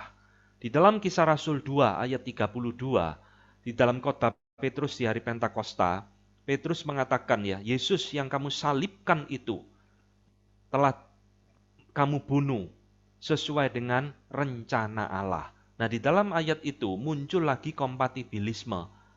Jadi kematian Yesus itu direncanakan Allah, iya. Tapi Petrus juga ngomong telah kamu bunuh. Jadi mereka juga harus bertanggung jawab atas dosa mereka membunuh juru selamat.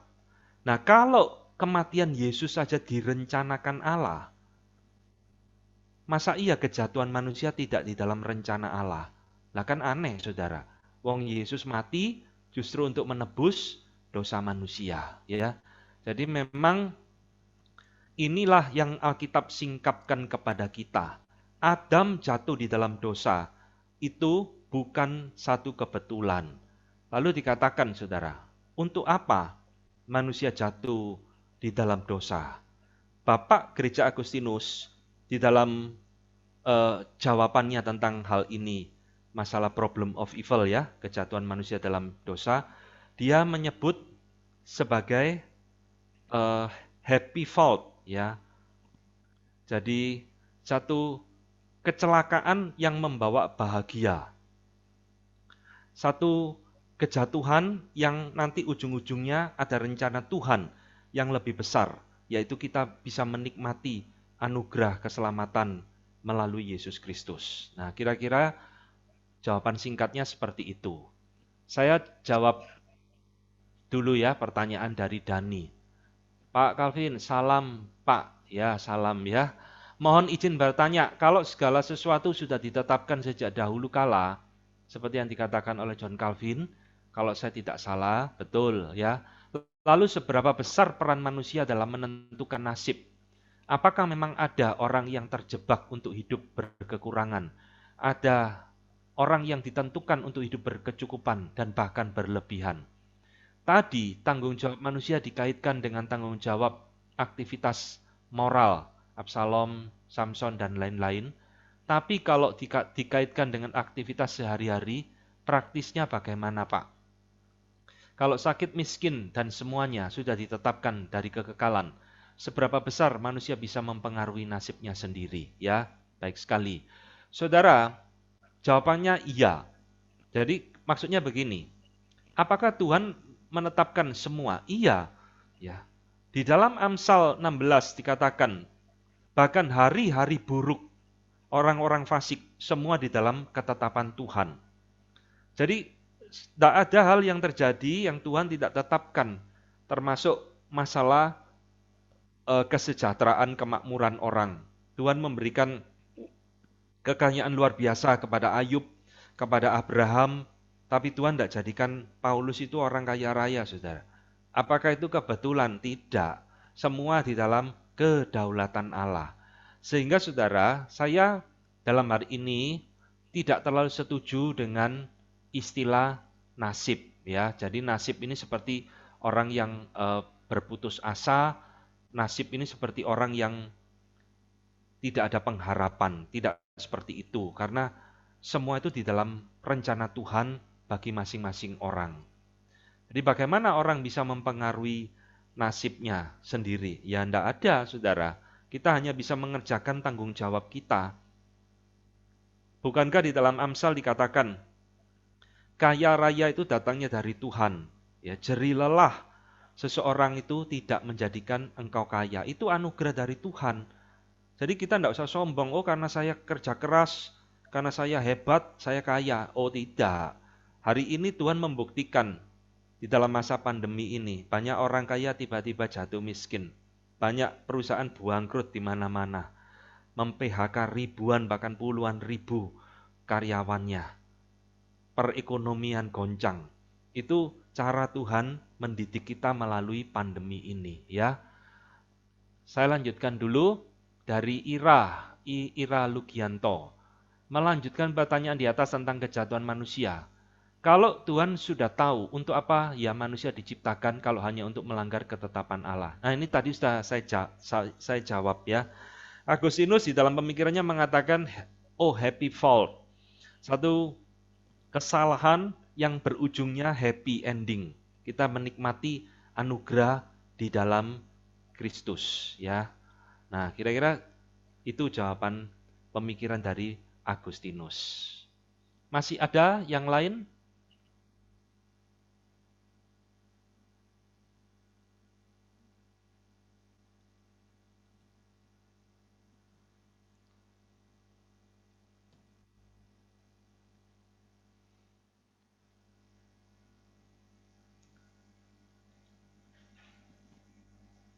Silakan kalau masih ada yang kurang jelas.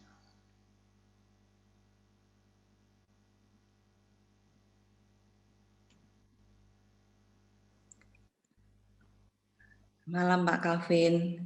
Ya malam Bu Nani. Pak, saya kurang jelas mengenai second table sama first table dulu Pak. Oh. Kalau first table Tuhan nggak beri anugerah, sedangkan second table ada anugerah umum. Iya betul.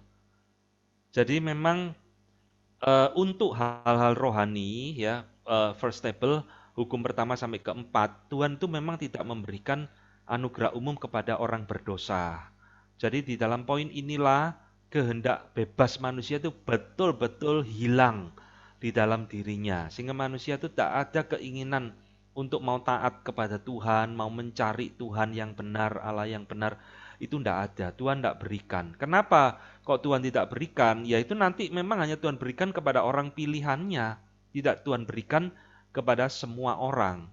Tetapi di dalam hal-hal yang bersifat horizontal, relasi sesama manusia, Tuhan masih memberikan anugerah umum. Sehingga manusia masih bisa tidak mencuri, ya, masih bisa berbuat baik kepada orang lain, dan sebagainya. Nah, di dalam hal ini masih ada anugerah umum. Sehingga kebudayaan manusia masih bisa berjalan dengan baik. Masyarakat bernegara masih bisa berjalan dengan baik. Itu kalau Tuhan anugerah umumnya Tuhan angkat semua ya di dalam diri manusia. Wah, saudara bisa bayangkan apa yang terjadi dengan dunia ini, saudara. Manusia bisa bunuh-bunuhan loh. Tidak peduli, ya, bisa saling menyakiti, saling mencuri dan sebagainya, menjadi barbar seperti binatang kalau tidak ada anugerah umum. Begitu jawabannya, Ibu. Apakah sudah jelas? Tapi Pak, yang firstable itu kan masalah berhubungan dengan Allah. Padahal itu hal yang lebih penting ya Pak, daripada kehidupan yang sementara. Betul. Kenapa kok Tuhan tidak kasih gitu kan? Iya. Ya, baik sekali pertanyaannya. Tetapi tadi saya katakan bahwa ini memang Tuhan reserve ya, Tuhan simpen, Tuhan keep. Ini memang hanya Tuhan berikan kepada orang pilihannya. Ini adalah bagian dari saving grace. Orang-orang yang Tuhan mau selamatkan, yang Tuhan berikan kelahiran baru, born again. Dia bisa menikmati kembali kehendak bebasnya di dalam ketaatan kepada Allah, hukum pertama sampai yang keempat ini. Jadi ini memang semua di dalam misteri daripada rencana kekal Allah. Mengapa Tuhan tidak memberikan ini kepada semua orang? Tuhan hanya memberikan ini kepada orang-orang pilihannya saja. Nah, itu misteri Allah. Saya tidak bisa jawab itu. Tuh. Sudah lebih menjawab? Berarti sama predestinasi itu ya Pak, itu pilihan. Iya, predestinasi, betul. Ya, ini ada pertanyaan dari Ibu Terima kasih Pak Eka. Calvin. Ya, sama-sama Bu Nani. Pak, jika Tuhan menetapkan segala sesuatu termasuk yang akan diselamatkan, apa perlu penginjilan? Harus, ya.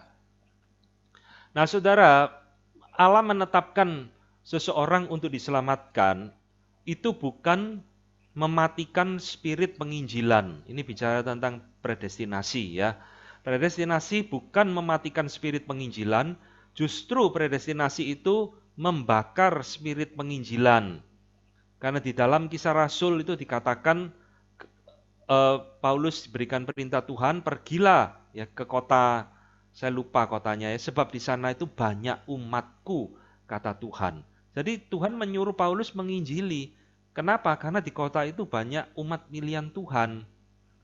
Ya, itulah sebabnya saudara, kalau kita mengerti tentang predestinasi, mestinya api penginjilan kita itu tidak boleh hilang. Karena justru predestinasi itu memberikan jaminan bahwa penginjilan kita itu tidaklah sia-sia. Mungkin dia orang pilihan Tuhan, maka saya harus memberitakan Injil kepada dia. Ya. Silakan kalau ada yang lain.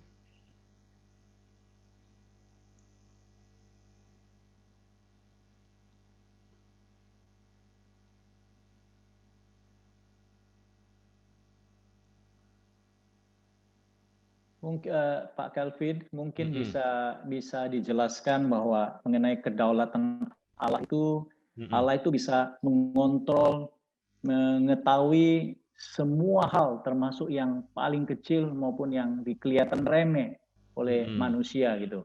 Iya. Nah, itu membawa dampak daripada orang-orang percaya atau bagi kita yang manusia itu apa gitu. Iya. Jadi mungkin bisa jelaskan. Iya. Iya. Nah, seringkali karena orang itu berpikir, ya kenapa ya seperti Allah tidak ada kerjaan kok hal kecil yang detail itu kok Tuhan mau urus dan sebagainya. Tetapi kan punya maksud dan rencana Tuhan. Silakan Pak, makasih. Ya, jadi saudara setelah kita mempelajari tentang topik ini ya, kedaulatan Allah, bahwa Allah berdaulat, termasuk Allah itu mengatur dan menetapkan semua keputusan-keputusan yang diperbuat oleh manusia. Seolah-olah Allah itu kok tidak ada kerjaan. Bukan Allah tidak ada kerjaan, saudara, tetapi itulah memang natur daripada Allah. Tuhan Yesus mengatakan kan bahwa burung pipit jatuh, tidak ada yang jatuh di luar kehendak Bapakmu. Bahkan rambutmu pun terhitung banyaknya. Nah, saudara, banyak orang mentafsirkan dan memahami ayat itu sebagai satu metafora, bahasa kiasan. Ini Tuhan Yesus tidak sungguh-sungguh. Tetapi dalam pandangan reform, itu kalimat yang bersifat literal. Betul-betul semua itu di dalam kedaulatan Allah.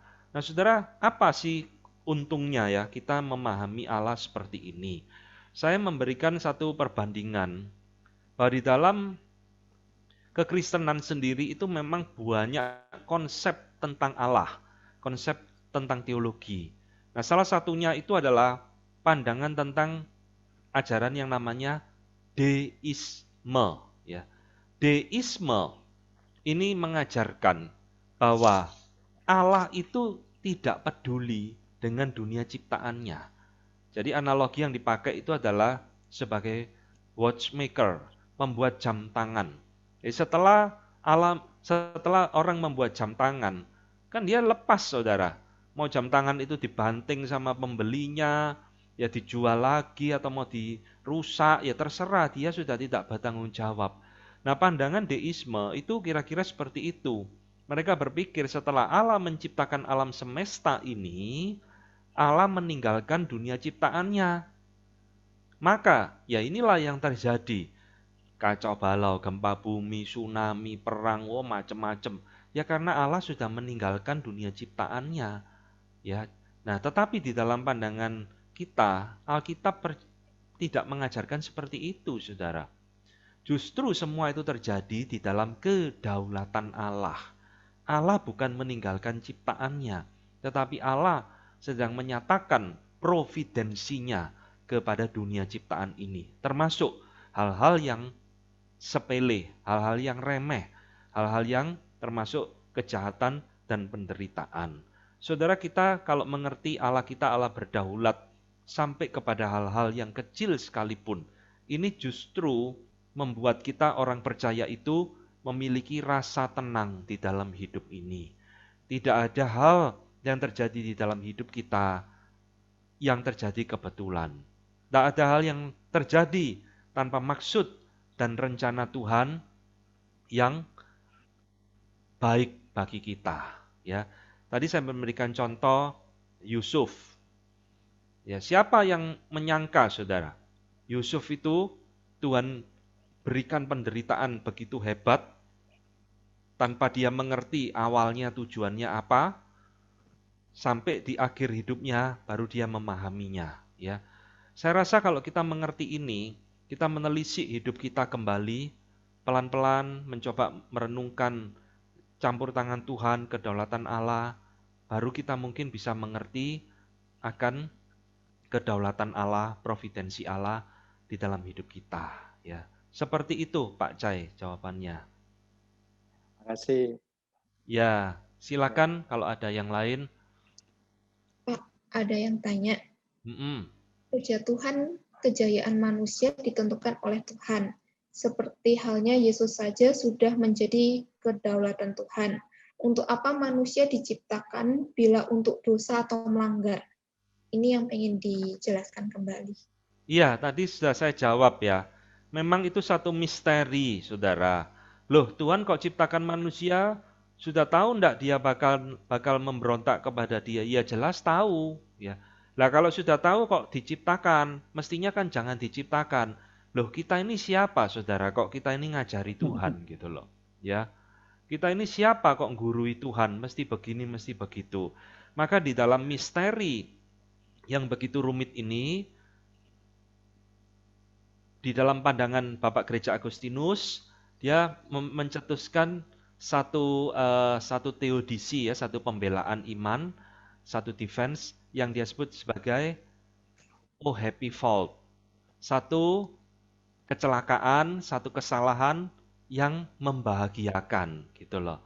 Jadi kenapa kok disebut membahagiakan? Justru dengan kejatuhan manusia di dalam dosa, akhirnya manusia boleh mengenal juru selamat, boleh mengenal, menikmati anugerah di dalam Yesus Kristus bagi orang-orang pilihannya ya tentunya. Nah, itu jawaban dari Bapak Gereja Agustinus. Jadi gini saudara, di dalam mengerti tentang masalah problem of evil ini, memang ada begitu banyak jawaban ya, defense yang diberikan oleh berbagai teolog termasuk bapak-bapak gereja. Yang paling banyak dipegang dan diadopsi itu adalah defense jawaban yang disebut dengan greater good defense. Jadi kebaikan yang lebih besar di balik penderitaan, di balik kejahatan yang terjadi. Tuhan selalu memiliki greater good, kebaikan yang lebih besar di balik penderitaan itu sendiri. Dan inilah yang dibuktikan kan di dalam sepanjang Alkitab. Kasus Yusuf, Tuhan punya rencana yang lebih besar dari sekedar penderitaan Yusuf. Ya, walaupun Yusuf hari itu tidak ngerti. Kasusnya Ayub juga sama. Tuhan punya rencana yang lebih besar daripada sekedar penderitaannya Ayub. Nah, termasuk di dalam hidup kita masing-masing. Jadi kalau kita mengerti prinsip-prinsip ini dengan benar dalam hidup kita, ini menjadi penghiburan bagi kita, saudara, bahwa di balik semua kesulitan, penderitaan, termasuk pandemi yang sedang kita alami ini, Tuhan punya greater good, kebaikan yang lebih besar yang Dia rencanakan, yang Dia mau genapkan di balik semua peristiwa yang terjadi. Termasuk tadi kejatuhan manusia di dalam dosa. Begitu, Stefani. Terima kasih, Pak. Ini ada yang bertanya ya, dari Joseph. Pak mau bertanya, kalau manusia setelah jatuh tidak punya free will, maka bukannya ketika manusia berdosa, manusia tidak boleh disalahkan, karena dosa yang dilakukan bukan kehendaknya sendiri, tapi seperti dipaksa. Jika dosa yang dilakukan seperti dipaksa, maka itu bukannya Tuhan. Maka bukannya jika Tuhan menghukum, keputusan ini kurang adil. Nah, ini Pak Joseph ini mungkin telat mengikuti webinar ini. Masuknya telat ya. Karena di depan tadi saya sudah jelaskan. Meskipun Allah itu menetapkan dan ikut di balik semua peristiwa yang terjadi, iblis dan manusia tetap melakukan atas keinginan dirinya sendiri. Karena memang natur iblis itu kejahatan dan dosa. Natur manusia yang sudah jatuh itu juga memberontak kepada Tuhan. Tuhan, dalam tanda petik kata Paul Helm tadi, hanya menemukan dan memanfaatkan itu untuk menjadi alat kemuliaannya saja. Singkatnya seperti itu. Ya, jadi tidak ada nanti Yudas ngeles. Loh, saya kan sudah ditetapkan untuk menjadi pengkhianat, maka saya tidak perlu dihukum. Ya, kalau semua begitu, saudara, tidak ada penghukuman. Ya, justru kalau begitu Allah menjadi malah tidak adil, kok kejahatan tidak ada penghukuman. Nah, saya harap ini sudah menjawab ya.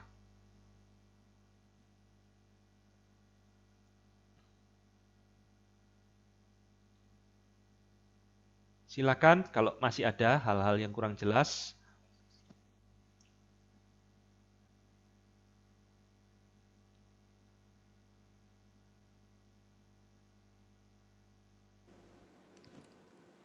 Pak Calvin, saya tanya lagi. Tidak apa-apa, silakan.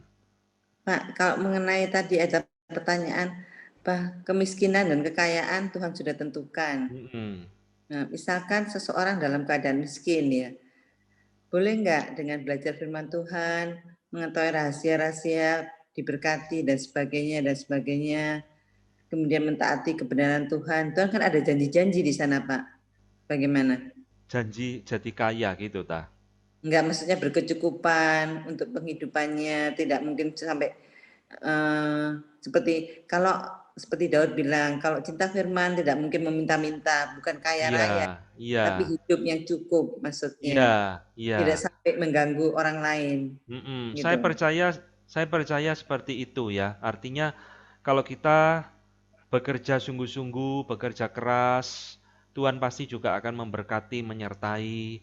Artinya kita tidak mungkin sampai berkekurangan, sampai mengganggu orang lain, jadi penjahat dan sebagainya. Nah, kalau ada orang Kristen seperti itu, kemungkinan ya itu orang yang malas bekerja. Lalu alasannya, saya tidak diberkati Tuhan, lalu ngerampok, mencuri, dan sebagainya. Saya rasa kok tidak. Kalau orang sungguh-sungguh mengimani dan hidup di dalam kebenaran firman Tuhan, masa iya Tuhan tidak memelihara? Memang Tuhan memberikan janji kan di dalam Matius 6 khususnya. Burung di udara dipelihara, bunga di padang tidak ada yang memiliki juga dipelihara Bapakmu, masakan Tuhan tidak memelihara engkau? Kan kira-kira seperti itu. Ya, tapi memang tidak ada ya janji di dalam Alkitab. Kalau kita beriman, kita taat firman, kita bekerja sungguh-sungguh, lalu kita jadi orang yang kaya raya, berkelebihan dan sebagainya. Nah, itu yang salahnya di situ. Ya. Makasih, Silakan. Pak. Ya, silakan yang lain.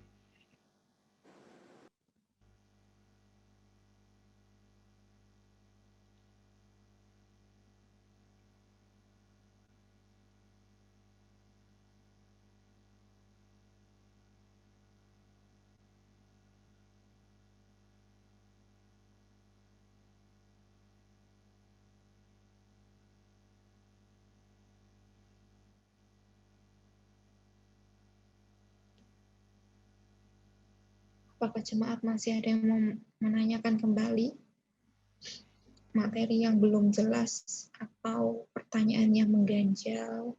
Boleh disampaikan.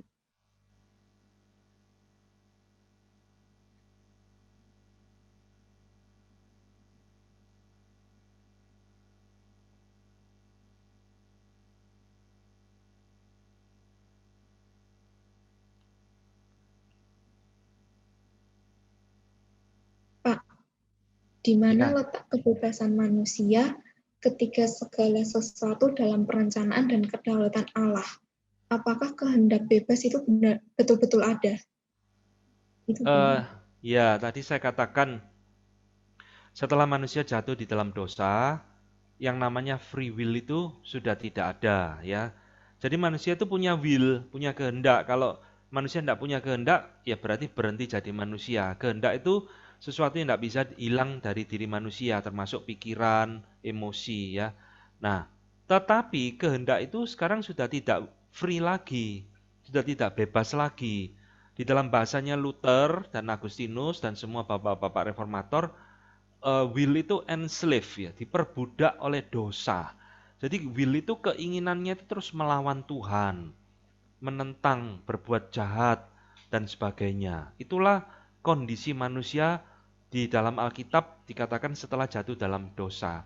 Ya, itu sebabnya di dalam pandangan Reform kita menolak pengajaran tentang yang namanya free will di dalam diri orang yang berdosa. Karena memang sebenarnya di dalam diri orang yang berdosa itu tidak ada yang namanya free will itu tadi. Sudah menjawab, Stefani? Oke, udah. Jadi manusia itu tidak betul-betul bebas loh, saudara. Jadi saudara, ilustrasinya begini loh. Orang yang pakai narkoba, saya bebas, saya mau pakai narkoba dalam kebebasan saya kok. Saudara pikir itu bebas? Nah, dia sudah diperbudak, itu tidak bebas, saudara. Kehendaknya itu sedang diperbudak oleh narkoba, bukan dia bebas. Justru orang yang bebas itu bisa tidak memakai narkoba, bisa tidak menginginkan narkoba. Nah, itu baru orang yang merdeka. Nah, analoginya seperti itu ya. Jadi orang seringkali keliru. Padahal di dalam dosa itu tidak ada kebebasan. Oke, apakah masih ada yang mau ditanyakan? Masih.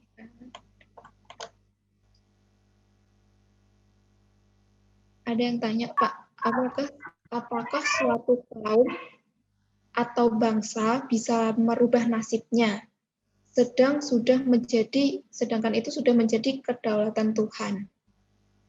Ya, jadi gini loh, kita kan itu tidak tahu ya kehendak Tuhan. terhadap satu bangsa itu apa? Tentunya kehendak Tuhan yang spesifik. Apakah bisa merubah?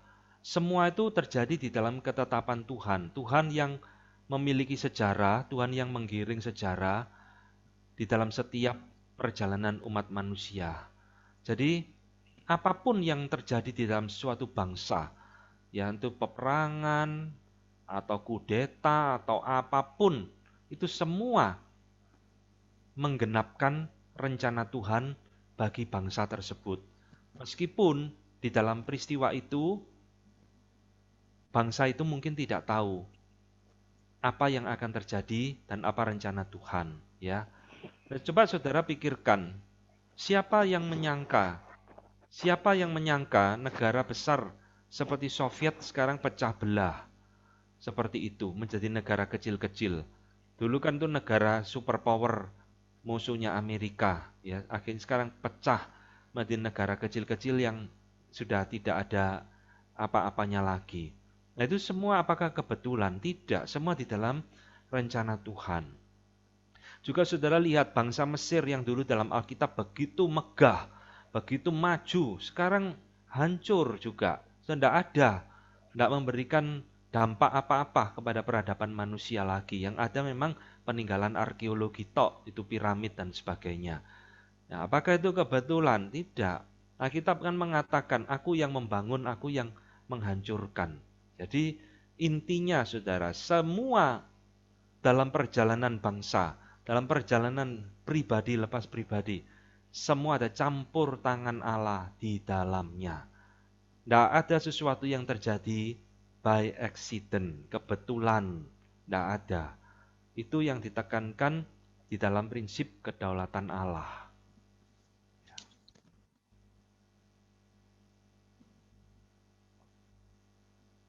Oke.